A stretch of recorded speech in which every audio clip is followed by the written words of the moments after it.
Okay, itong muli ang inyong Pinoy Firearms Instructor na gunsmith din naman, na palagi kong sinasabi yung mga bago pa sa aking YouTube channel na ako ay huwag ninyong hanapin sa Pilipinas sapagkat ako ay 20 years na nagtatrabaho dito sa Kuwait sa Mayadin Shooting Range bilang isang firearms instructor, gunsmith at ngayon ay consultant na.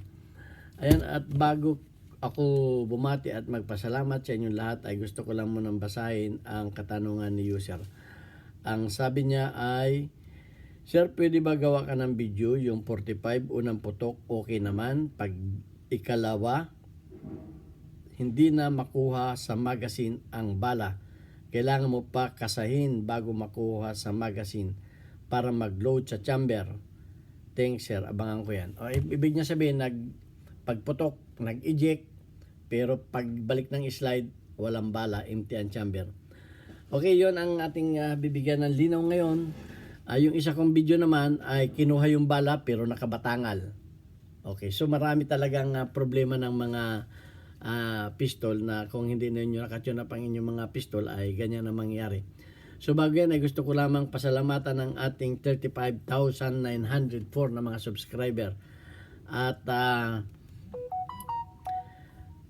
lalo tigit sa mga hindi nag-skip ng ads sapagkat tayo ay isang charity vlogger. Ang kinikita natin dito sa YouTube ay itinutulong natin sa 6 na mga estudyante na anak ng mga single parent. Kaya nga pasasalamatan natin ang ating mga sponsor at hindi natin ginagamit yung mga beneficiary natin para gumawa ng content dahil mga minor de edad, tsaka ginagamit natin yung ating maliit na kaalaman. So, shout out at maraming salamat kay Alfredo Isidro or Disipay ng Las Piñas, kay Architect Arnel Salvador ng Kuwait, kaibigan ko siya dito sa Kuwait, at kay Jubil Platoon ng Riyadh, Saudi Arabia.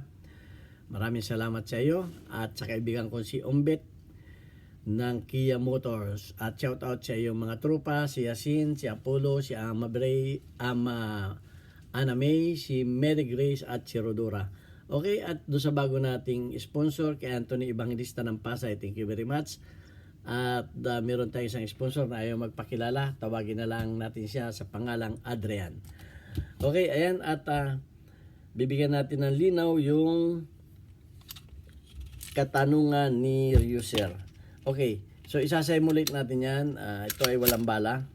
Okay, yan ay nangyayari kahit hindi sa 45 kahit sa anong pistol. So maglalagay tayo ng basyo sa kanyang chamber, okay, para ma-demo natin ng maganda at maayos para ito ay maging malinaw para sa lahat. Ayan, meron siyang isang bala sa chamber at checkin natin yung mga bala natin sa magazine. Yan, walang primer, malinaw yan ha. Lagi kayo magdo-double check. Yan, walang primer. Okay. At yan, walang primer niyan ay rubber, ginagamit ko sa pag-dry fire. Yan, lagi kayo magano. So, ganito ang nangyayari. Okay, pumutok. Pagputok, umatras. I-slow mo natin ha. Umatras, ayan, kitang-kita ninyo. Umatras, lumabas ang basyo. Ayan, kunyari lumabas ang basyo. Pero, paglabas ng basyo, bumalik ang slide. Walang laman. Walang laman ang chamber. Kinakailangan mo pa siyang ikasauli. Tingnan natin kung may laman ng chamber, ha? Yan, tingnan natin kung may laman ng chamber. O, walang laman ng chamber. Ganun ang nangyari. Kailangan mo pa uling ikasa para magkameron ng chamber. Ito yung lagi kong itinuturo, mag-tune up kayo ng recoil spring.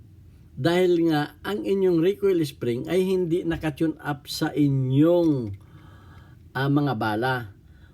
Lagi ko sinasabi, pag mahina ang bala, ang blue back ay hindi sasagad. Hindi yan sasagad.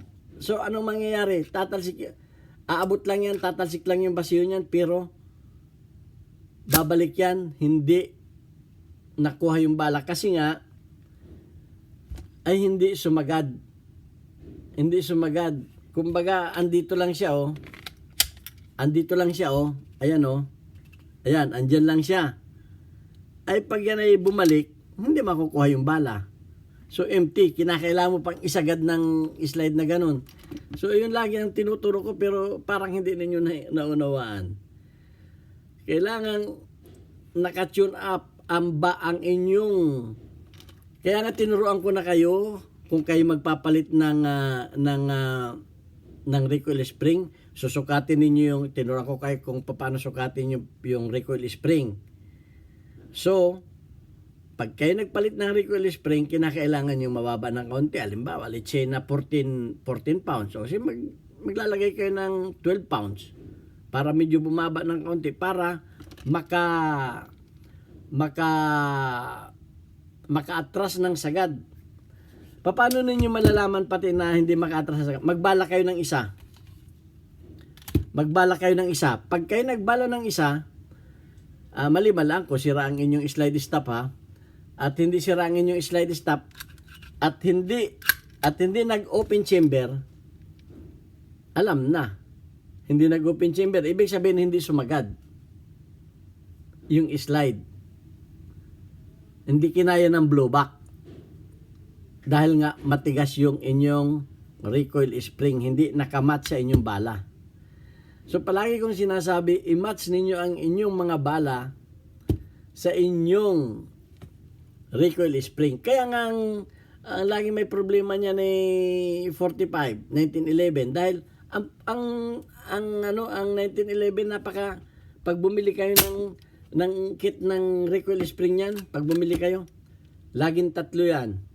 16 pounds lagi kong sinasabi.